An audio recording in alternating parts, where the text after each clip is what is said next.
Good evening everyone and welcome to the International Center Goa. Mr. Gurcharan, trustees of the International Center Goa, ICG members, members of the media, friends, ladies and gentlemen. It is my great pleasure to welcome you all to today's edition of ICG Public Lectures. Have we learned the wrong lessons from history by Mr. Gurcharan. Let me begin by thanking Mr. Das for his generosity in accepting our invitation to speak at ICG.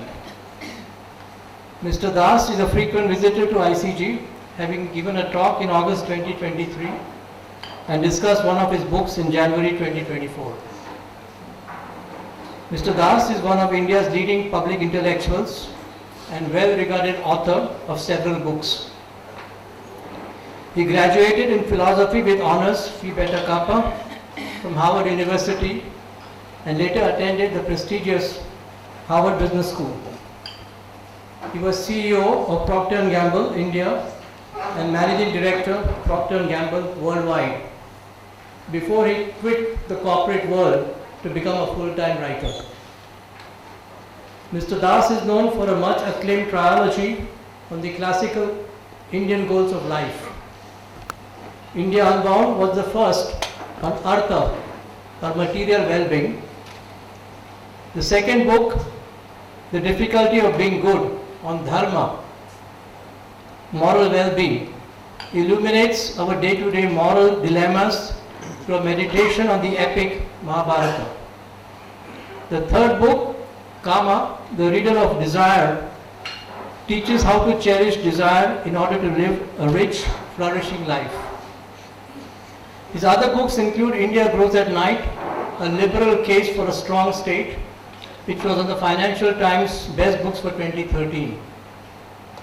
He has also edited for Penguin a 17-volume history series, The Stories of Indian Business, which is a comprehensive and a veritable account of the history of Indian business.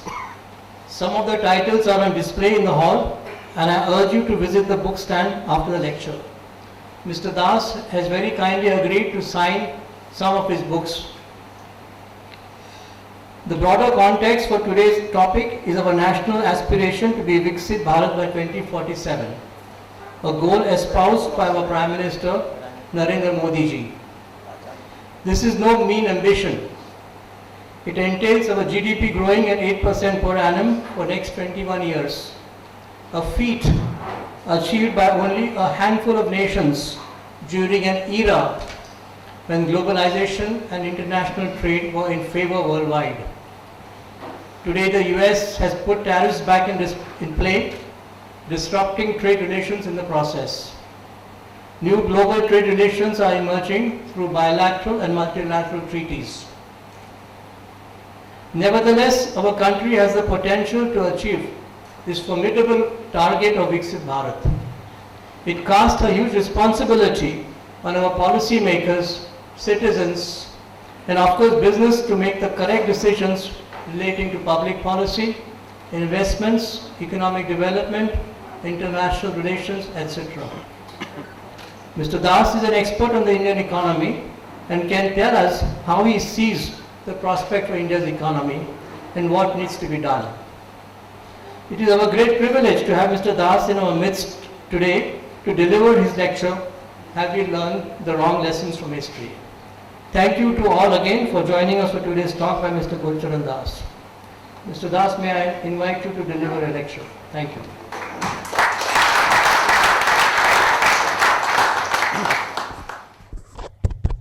Okay, just in case. So it's great to be back, and this is really one of my favorite places, and really almost as favorite as the IIC India International Center in Delhi.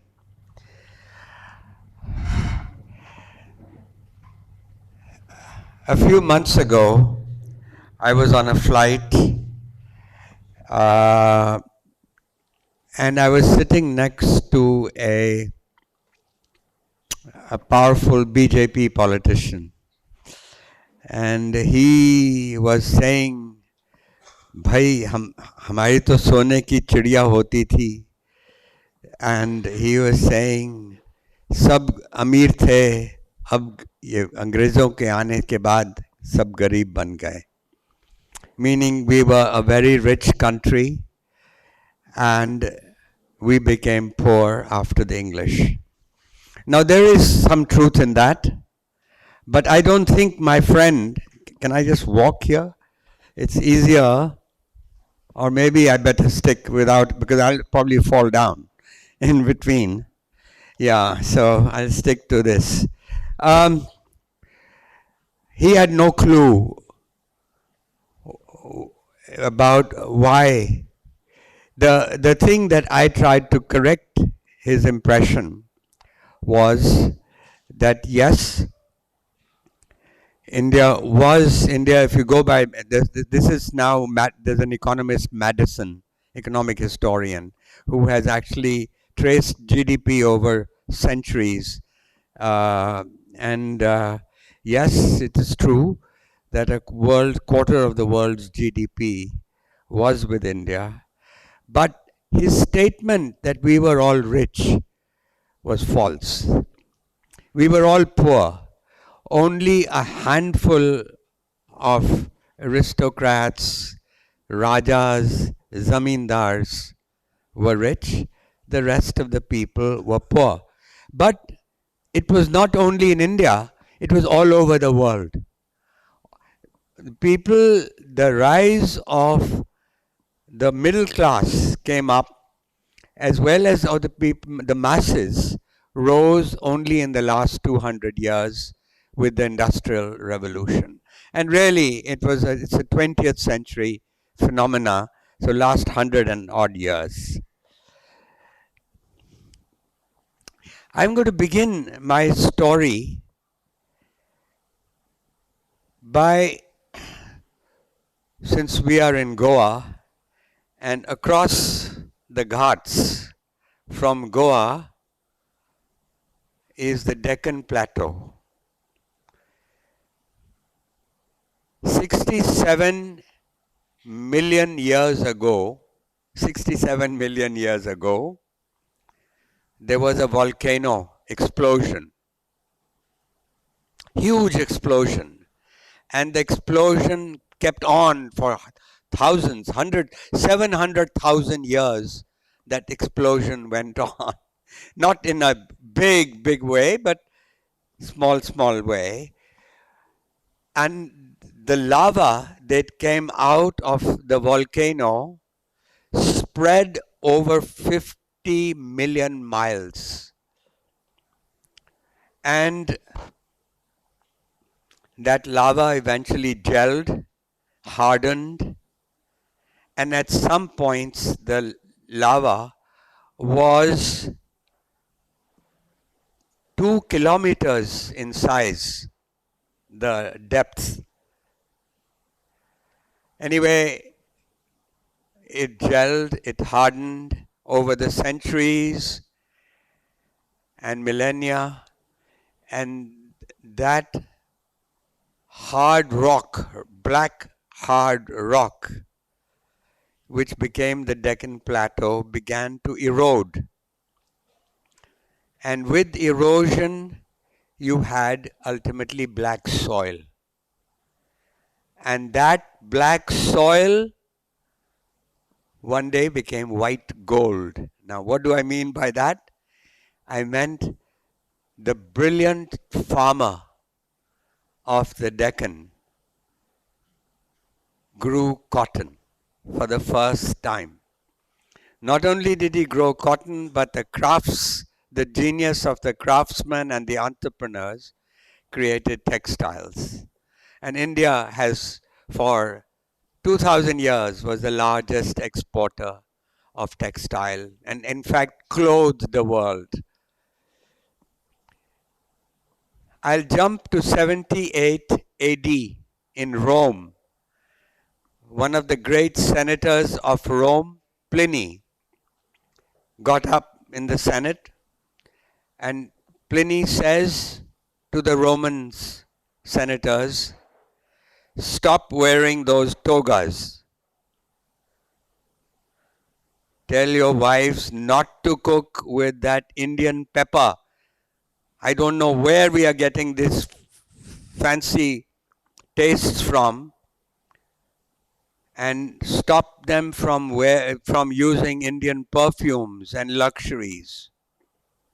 Or sell something to Indians that they need from us, because we are losing 67% of Rome's bullion, gold and silver, to India. Because Indians are not buying anything that we make, and we are bringing ship. One ship from Rome used to arrive in a South Indian port every day. It would come in filled with Roman goods. It went back filled with Indian goods, and they had to practically throw away the Roman goods to make way for Indian goods, and this is what was happening. And this has been the story of the world.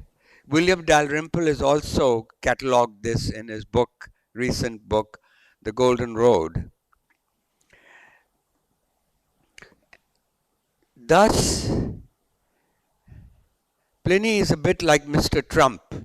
He's complaining about the trade deficit. So instead of talking about tariffs, he's talking about stopping wearing those togas made of Indian cottons. And this trade surplus that India enjoyed went on right through history till the Industrial Revolution of Britain, when the mills of Manchester and Lancashire displaced the handlooms. And of course, we blame the English. Partly they deserve the blame, but it was technological obsolescence. In other words, there were handlooms in America, there were handlooms all over the world, and all of them became obsolete. So it was not just in India, but because India had 1/3 of the world's market share of cotton, our weavers suffered the most. So the story that I'm telling is that with a 5,000-mile coastline,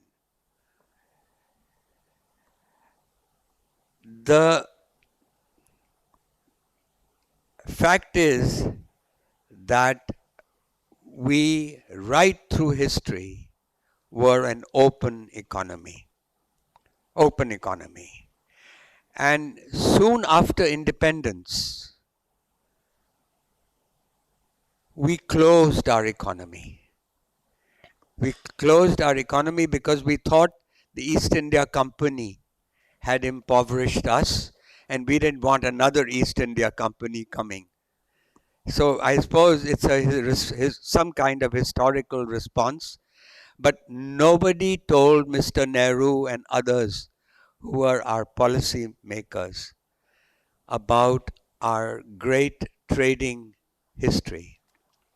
Unfortunately, the Indian history has been always history beginning in the north and going down to the south. It's about the emperor, the Raja, the Badshah in Delhi. And so it's never really, people just haven't learnt economic history, only now. And it's really 17 volumes that I have written are partly, and they've been written by scholars to give young people in India a long-term sensibility of the economy. And it is to sort of make up. And today, I'm a storyteller. So I've told you a couple of stories, but I'm going to tell you more stories. No PowerPoint presentation, no theory, nothing. Stories will illustrate my message. But I'll go come to the present that Mr. Kakodka was talking about, that that lesson of closing our economy, the we are still paying the price for that mindset. Mr. Trump called India the king of tariffs. Tariffs are import duties. It's in fact the function of how closed your economy is. And he was right that India is the king of tariffs, but it's not a compliment, it's an insult.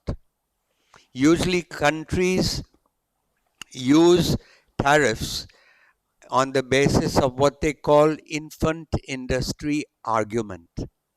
That is, your industry are infants for a few years, let them grow up into maybe teenagers, and then the tariffs would go away. Well, my friends, it's 80 years since those infants, and our industry, we still think of them as infants. I met a very distinguished gentleman from Reliance Industries, one of our very biggest industries, and you can't call that an infant.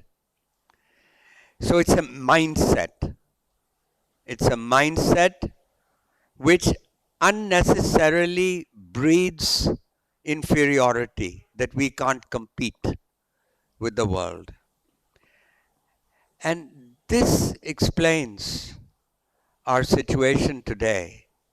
Since 1991, India has grown at 6.4% a year over 35 years. Now, this is damn good and almost unprecedented for a democracy over such a long period to have had that growth rate. China did better. And for periods of time, Korea, Taiwan, Japan, all the Asian tigers did even better. But democracies, they were not at that time. And so, and there was one basis on which all the Asian tigers rose. They rose driven by the export of labor-intensive manufacturers. And why labor-intensive matters? Because today, even though we have grown at 6.4%, the reality is that we have not created enough jobs. And why haven't we created enough jobs? Because we have still not created an industrial revolution. We have jumped from a green revolution in agriculture to an IT digital revolution. I mean, that's terrific, because in the 1960s, when I was growing up, in agriculture, we were a basket. Lyndon Johnson called India a basket case. And we are no longer. We are the fourth largest exporter of food in the world. So we've done well. And IT has put our name on the world map. But the reality is that 45% of Indians are still working. Indians are still stuck on the farms. And agriculture needs only 1/3 of them. Manufacturing has failed in India. Only 11% of our people are employed in manufacturing. It should be 3 times more if we had created an industrial revolution. And so the factory stage we have skipped. And that accounts for the problem. And that also explains partly the 2024 election, why BJP did not get 400 par, which they were expecting. Because again and again, people were complaining about jobs. Now in India, you know, it's very hard to measure unemployment, Because everybody, if you don't have a job, you go to your uncle's farm and you work there. And so you're employed, but you're redundant. And so you go and work in the bazaar in your cousin's shop. So it is, people want formal jobs, factory jobs, and it's still not too late, I argue. And that I'll come to. And there's a model that I'm suggesting. But let's go back to history and let's see the drama that the history. So I told you the story of Pliny, and let's jump to the East India Company. There's a volume here on the East India Company, written by Tirthankar Roy. He is at the London School of Economics. And the thing that struck me about the East India Company, first of all, having worked in a multinational, I learned from this book that actually the processes we were following in my multinational company were originated in the East India Company. Only difference is that within seconds, my boss knows what I'm doing now, and there it took 9 months. If you replied promptly to headquarters, you would get an answer back in about a year's time. And so I don't want to talk too much about East India Company, except a couple of stories that struck me. Before the East India Company, it was the Portuguese who were the rulers of the Arabian Sea. And you may know, 100 years before East India Company began, a man called Vasco da Gama came, and he, as it were, discovered India. He took the long route via Africa. There was no Suez Canal. And he had the same problem as Pliny was talking about in Rome. He bought lots. He had, of course, that time you had to have a naval ship accompanying you, but he bought a lot of beautiful things from India, mostly cottons, fine cottons. In fact, Europe discovered muslin, Dhaka muslin, at the time, and which reminds me that I'm going to tell you. Let me finish. Anyway, so Dhaka muslin, for the first time, the Europeans saw fine cotton at that particular time. Earlier it was there, but the Roman Empire, there was a dark ages in between. The thing had stopped. But and they learned, for the first time, they began to wear underwear. Nobody wore underwear because Europe only had coarse cotton or wool, and you can't wear underwear with that. So the aristocracy could afford this cloth, and they began the habit of wearing underwear. And slowly, later in the 19th century, the middle class grew. The middle class adopted wearing underwear, and the 20th century was a century of mass consumption, and everybody started wearing underwear. But it began with the discovery of fine Dhaka muslin that was brought first by Vasco da Gama and then by the East India Company. But the same problem happened to Vasco da Gama. He went back. He had been financed by the Spanish king, although he was Portuguese. He was a Spanish king. And the Spanish king said, well, I financed you, now give me my return on investment. And he said, I'm sorry, but we bought so many things from India that all the gold and silver you gave me is left behind in India. Same thing, continuing trade surplus, the same problem that bothers Mr. Trump today, repeated between the king.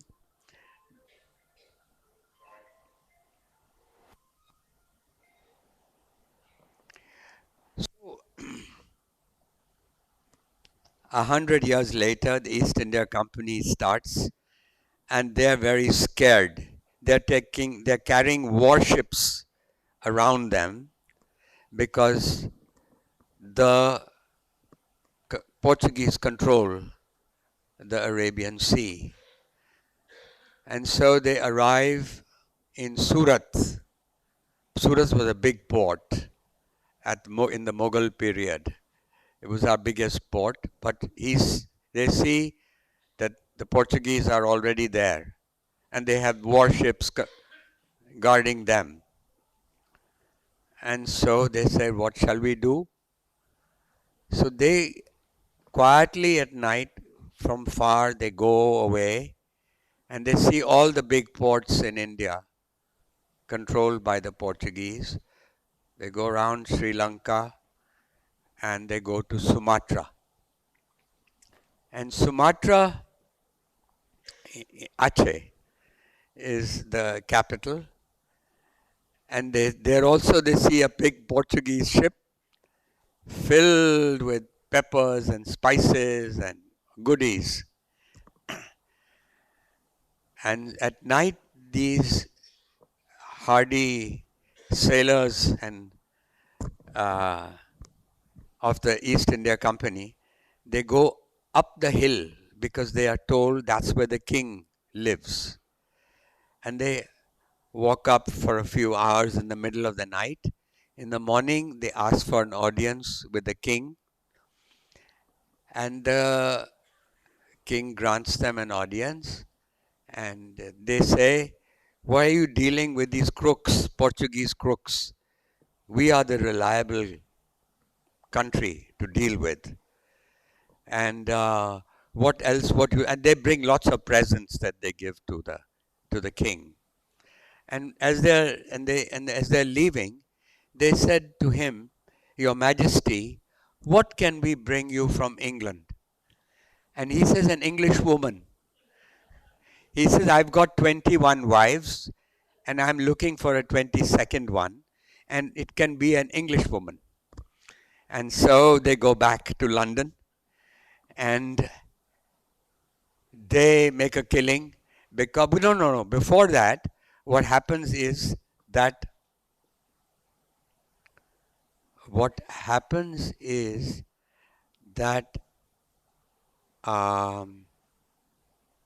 they, the next night, before the Portuguese are about to leave, these guys bomb their ship. But carefully, they just bomb the soldiers, kill all the naval persons who are on the ship, and they climb onto the Portuguese ship. They put everything that is there, all the cargo, which is ready to go to Portugal, they put it in their ship, and they're back in London, and they make a killing because they have zero cost and a huge amount of pepper and spices and silks and everything that they were making there. And so their voyage is a big success. They don't tell their bosses how they got this. And they are heroes. And then they advertise for an English woman to be the queen of Aceh, of Sumatra. And 410 women apply. And then they interview these women and they select 10 because they're sure that half of them will die on the way. So at least they have enough. And so in fact they feel they'll offer 2 women as 2 queens to the king, and which exactly what they do, by the way. They offer the king and they succeed in getting the contract, and they become the suppliers in Sumatra through this way. So that is how the East India Company started. Its first voyage was 1604. And this is the story of how they started. Now, we could go on and on, but let's move on. Um, this is an age of startups in India. You know, we read in the papers that 140 of our startups have actually become unicorns. Unicorn means your value of your company goes up to $1 billion. So every Indian, and there are many, many of them who are, that's where they want to go. And I'm going to tell you a 1,000-year-old story, and more than 1,000. 1,300 years ago, there's a Sanskrit text named, the text is called Katha Sarit Sagara, the ocean of stories. India is the oldest storytelling culture in the world. By the way, I'm following on the footsteps of those storytellers. And so there's a story called The Mouse Merchant. I think we have that book here. Mouse Merchant nahi hai. Well, alas. It's the story of a 17-year-old boy who's from a poor family. His mother cleans houses to make a living. And she tells him that, look, son, I've educated you, I've fed you.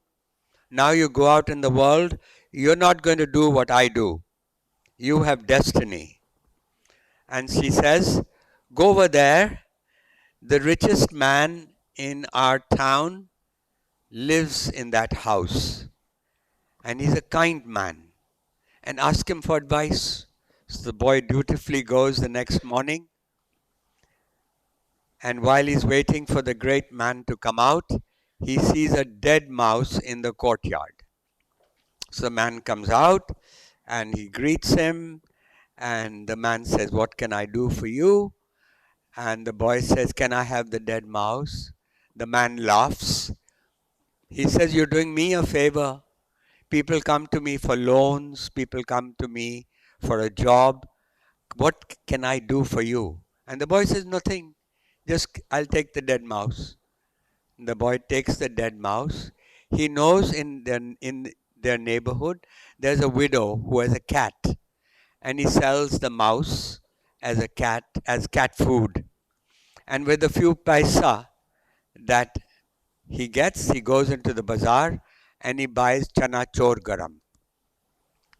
And comes home, makes nice puriyas of the chana chor garam, the snack, and takes a ghada, a pitcher of water, and he goes in the town square.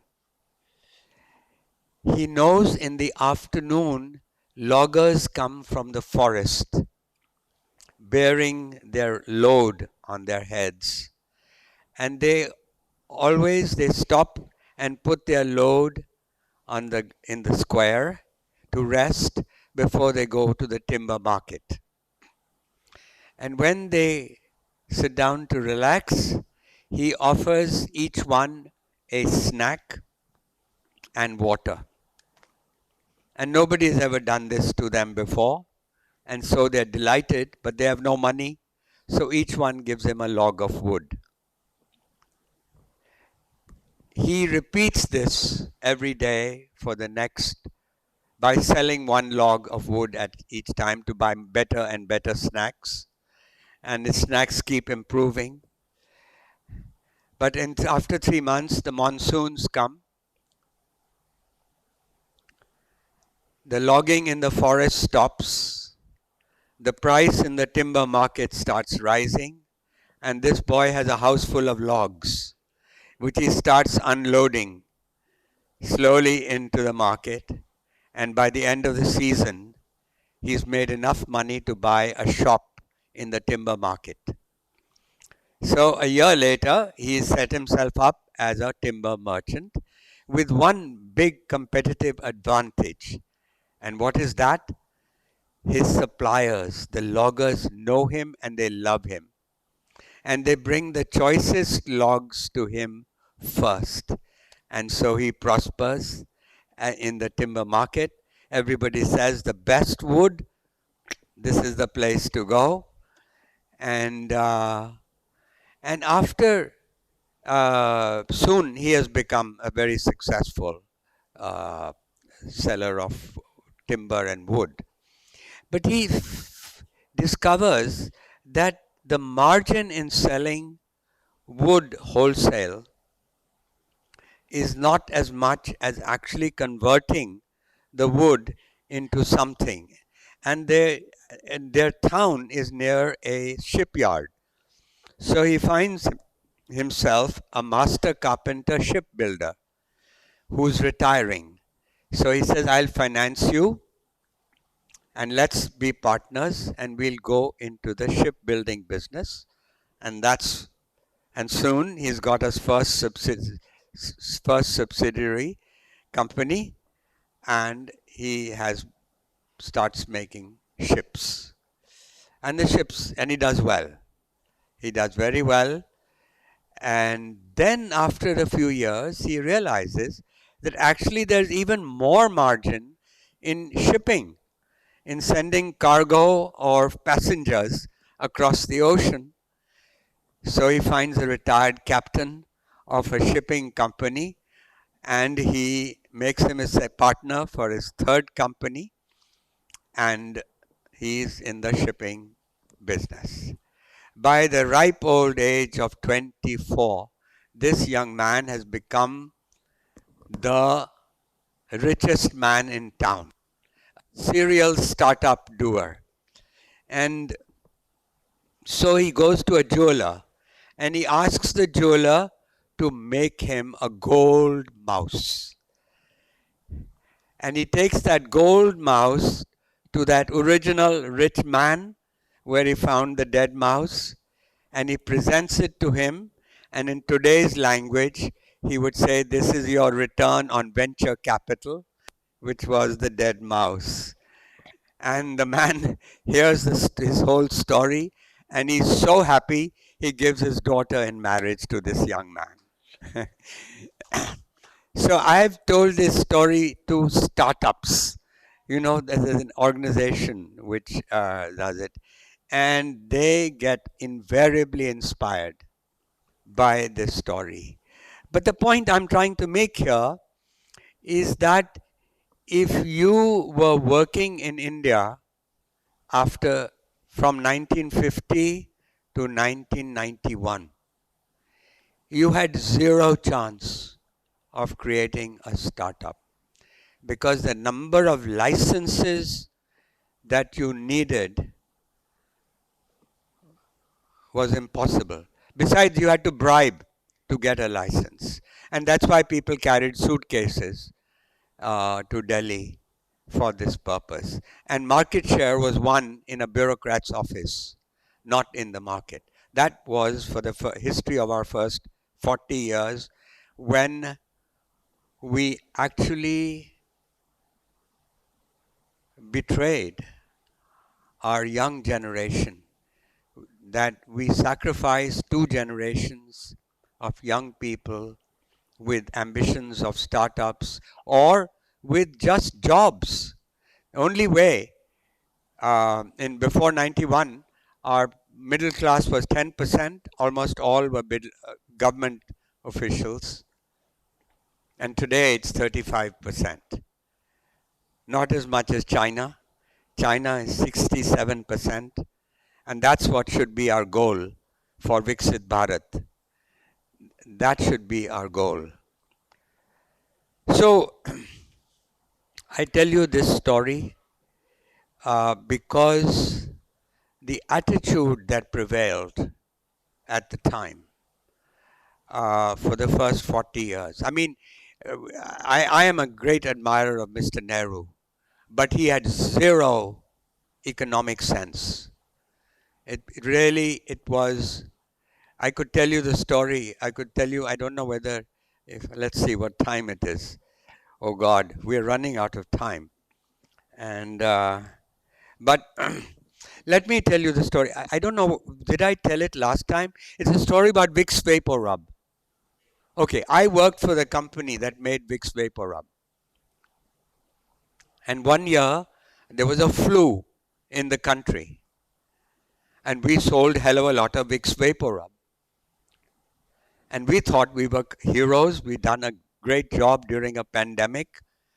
But at the end of the year, I received a summons from the government.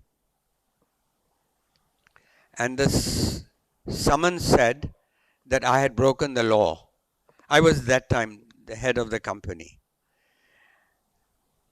And the penalty for breaking that law was 2 years jail. And I was scared. I arrived in Delhi. There was a bureaucrat, a joint secretary, very senior man, he was reading the paper when I was brought before him along with 2 lawyers. And he's reading the Times of India. And he keeps reading it merrily while we are sitting politely, not daring to go to tell him that we are waiting for His Majesty. But eventually he puts the paper down and then he says, "Kya?" And I said, "Saab, aap bataiye kya? Aapne bulaya hai." So he says, "Yeah, what is it?" And I said, "This is the summons we have received from your office. And I'm here." And he said, "So what? He looked at the summons and he says, "You broke the law?" And I said, "No." I said, "Yes, but, there was a flu and I thought we were producing for the country and millions of homes, families were benefited, children, mothers, everybody. And I thought we did good." He said, "But you broke the law." I said, "Yes, but." He says, "No, don't tell me yes, but. Tell me yes or no. Did you break the law?" I said, "Yes."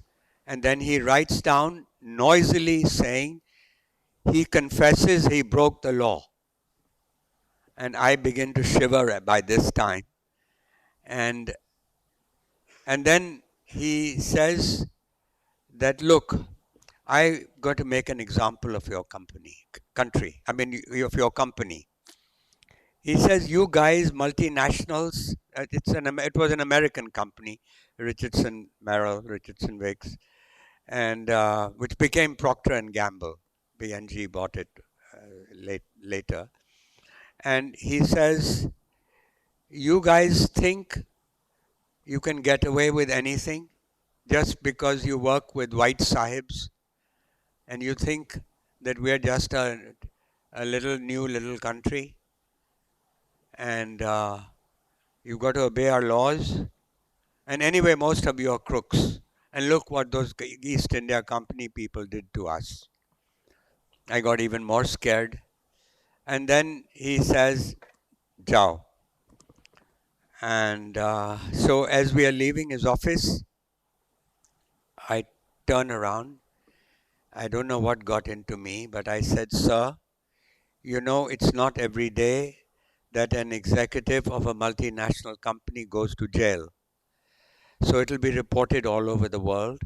And because we are an American company, New York Times, Washington Post, but Times of India, all the papers will report it." And I asked him, "What do you think the people, when they read the story, what do you think they will think of our country? What do you think that they'll think about our laws, about our Prime Minister, when they say that here was a country during a pandemic that was helping millions of families?" He said, "Are you threatening me?" I said, no, I'm just telling you this is what will happen. He says, Jao. Anyway, I was thrown out. The lawyers outside said, you idiot. You should have fallen on your knees. You are the one who broke the law. You should have begged for mercy. Anyway, I had sleepless nights for a week or so. And then our government relations officer in Delhi told us that the government had quietly buried this whole thing. Some person higher up had got sense into their heads that how could you send a person to jail who was producing for the country. But my point in telling you the story was that you needed a license. We had broken the law because the license said that we could produce only so many tons. The license also said we could only produce with this technology, with this place we would put our factory, so many workers. Everything was dictated during the license Raj. Anyway, as for me personally, in a week later, I abandoned the Congress party, joined the Swatantra party. And from a socialist, I became a classical liberal. And really for me, 1991 was when we really got azadi, economic freedom. And that in the story, the history of economic history of India begins only in 1991, not in 1947 when we got freedom. I'll jump over 1955. J.R.D. Tata is having lunch. Mr. Nehru, who lives in Teen Murti house, at the time invites J.R.D., who is a family friend of their Nehru family, to lunch.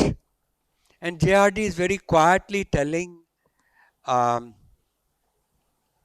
Nehru that, look, your public sector, you're all for the public sector, and public sector is growing, but you're not asking them to make a profit. All you're talking about is how much tons they sell, how much growth, etc. But a company, he says, must make a profit in order to survive. And Nehru's response is J, he calls him J.R.D. Tata. J, let's not spoil our lunch. Profit's a dirty word. Chu and Lai sent me some pandas from Peking. Let's go and have a look at them before we have lunch. Now that is the view. And you know, I point out to another book, The Dharma of Business, which was written by Donald Davis, who is a professor of Sanskrit at the University of Texas. And one of the things I learned from him, and I think many people know, it is the difference between Labh and Lobh. Nehru could not tell the difference. Lobh means greed, and Labh is honest profit that you make. And Nehru's view was, when he said profit's a dirty word, he confused the two. It's like how we today confuse Atmanirbhar. Atmanirbhar can be self-reliance or self-sufficiency. A lot of people believe it's self-sufficiency. We don't need foreigners. We don't need outside products. We don't need to open our market. We can make it all ourselves. That was the ethos that began 70 years ago. So words matter. And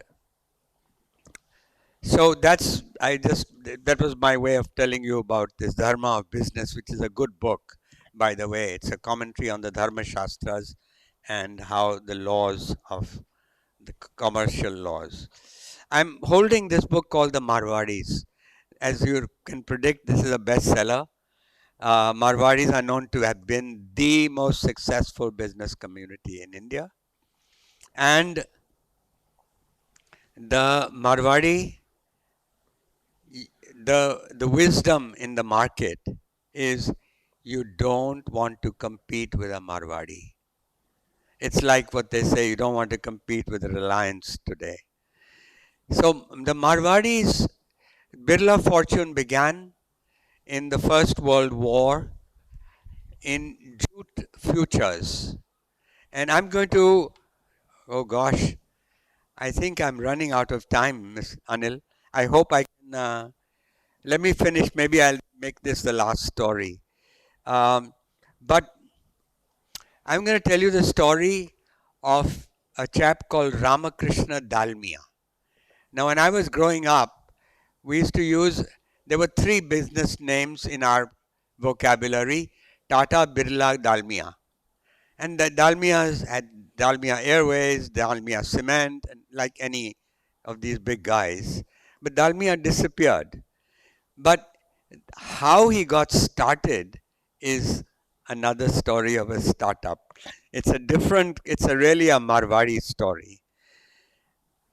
It's about not a 17-year-old boy, a 22-year-old boy. And he also is poor. He's a Marwadi from Haryana, an Oswal Dalmia. And he is, his mother keeps telling him, get a job. We only, they live, he lives in a flat in Calcutta, which costs 13 rupees a month. At that time, 13 rupees was worth a lot more than today. This is in the early 30s, at the time of depression. And 7 people occupy that flat, that one room, basically. His wife, he, his mother, his father. Oh, his father's dead. His 4 aunts are also there.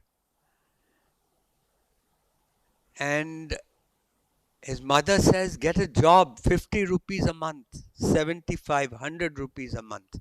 That's all you need, and we'll be comfortable. But he's a Marwadi.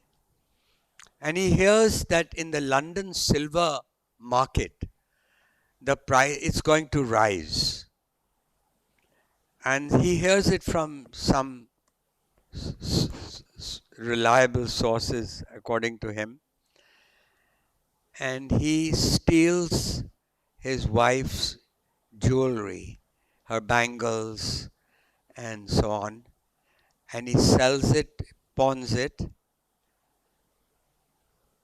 and he puts all the money. At that time, I think he has 10,000 rupees total, or 7,000 rupees, which is actually 7,000 pounds. 1 pound was equal to 1 rupee. That was exchange rate. So he puts the 7,000 pounds in the futures market, silver market, and he tells his friends in Bada Bazaar. He comes from a well-known family who are poor, who become poor.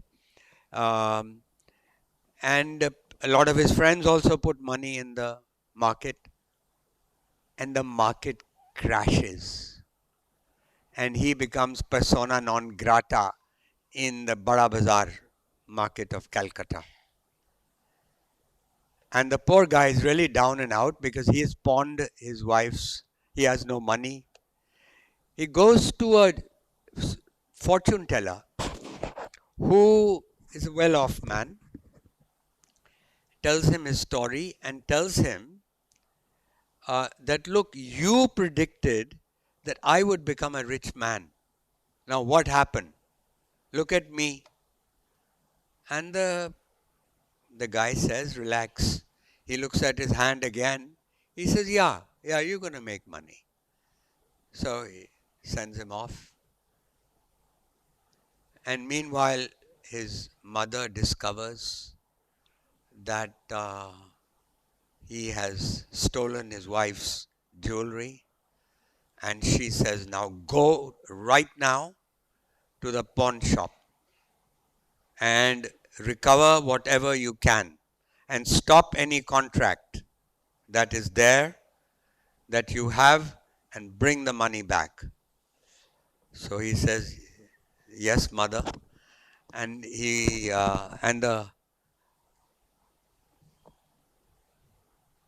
so he actually asks the person, that agent, to sell some of the to sell part of this, saying he has lost a lot of money, but there is still some available. So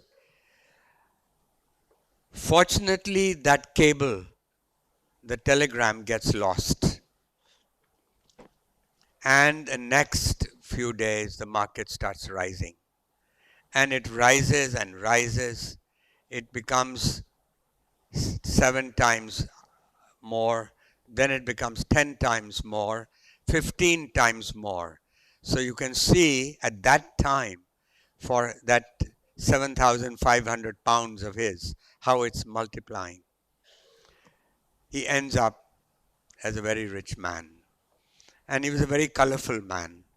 And he buys 6 bungalows in Lutyens, Delhi. Many of them are embassies today. The Dutch embassy is one of his houses. And in each house he installs a wife. He has 6 wives, and he installs 6 of his wives.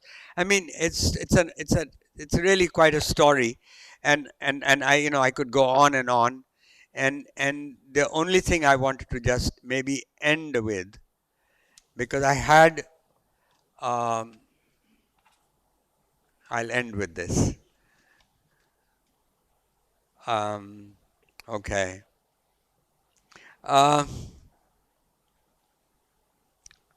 Bombay, 1850s, 1860s.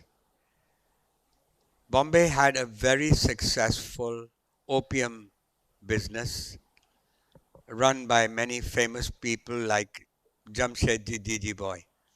And that's where you today see so many JJ School of Art, JJ Hospital, etc. A lot of philanthropies under the name.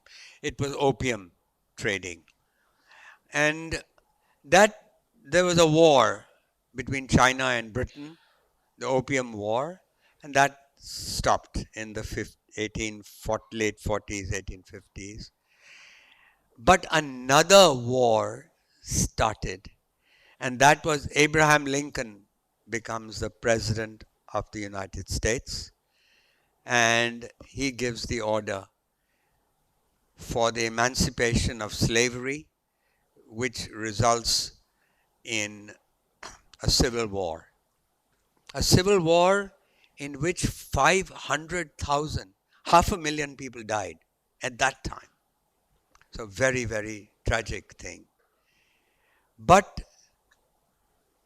the major supplier of cotton to the mills of Lancashire, Manchester, all over, was the American South.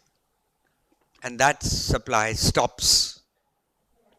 There's a young man from Surat in Bombay named Premchand Roychand. And this guy sees here's an opportunity. So he takes exactly that cotton, gets the seeds of that cotton, and starts converting the farmers. You know, farmers are conservative people, but Premchand Roychand is a super salesman, and he tells these farmers to start planting cotton, that variety, long variety of cotton, which is needed by the mills. And within 6 months, India has replaced the United States as the major supplier of cotton. And Premchand Roychand has become the king of cotton. The cotton exchange is going wild. Everybody's investing. It's like the 90s in India when Dhirubhai Ambani, everybody was investing in Reliance. So this king of cotton not only got cotton planted and supplied, but also became a big trader And because he needed capital, he bought, there was a Bank of Bombay, I think it was called, Bank of Bombay. He takes a share in Bank of Bombay and takes lots of loans for that. And he's a very rich man. He presents the city of Bombay with a beautiful tower, which you now, if you've been to Bombay, across the Oval, it's called Rajabai Tower. It's the Bombay University Library. Beautiful building. Rajabai was his mother. In his mother, he donates it to the city of Bombay. And what happens? The war stops.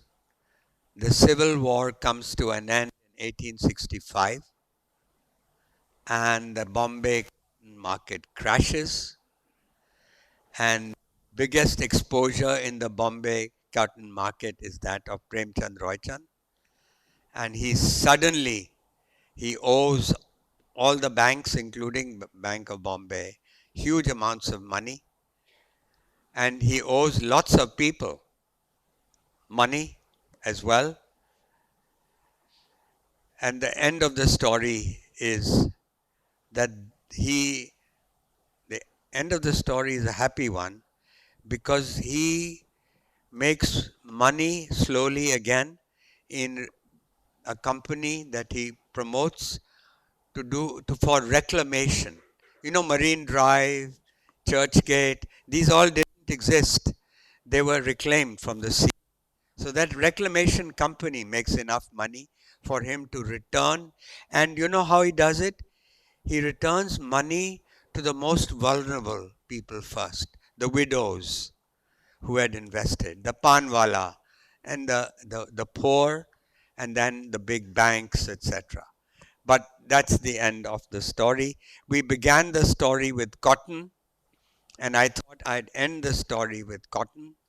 But cotton, in fact, by the time we became independent, India had become the third largest producer of machine cotton. Our Tata mills and all the Ahmedabad mills, Mafatlal, and all the names you probably know, Kasturbai Lal Bhai, and so on. These were and today India should have been there at the forefront of the cotton, of the garment trade.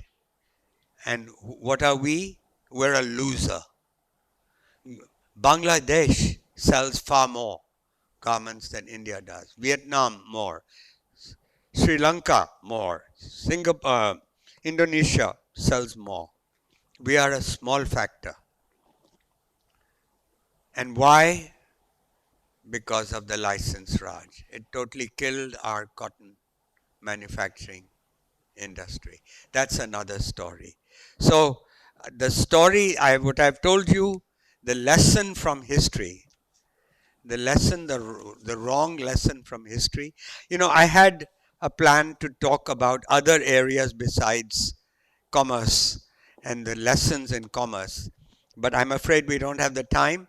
But let me just say that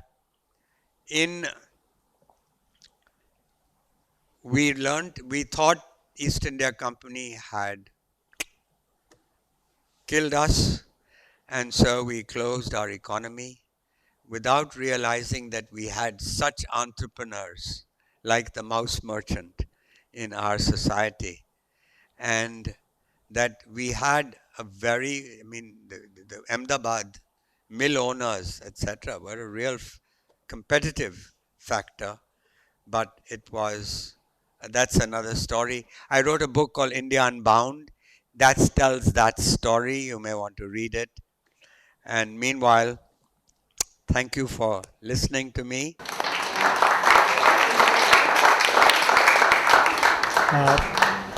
Mr. Gurcharan Das, thank you for coming to the International Center Goa today, and your books and notes are here. Okay.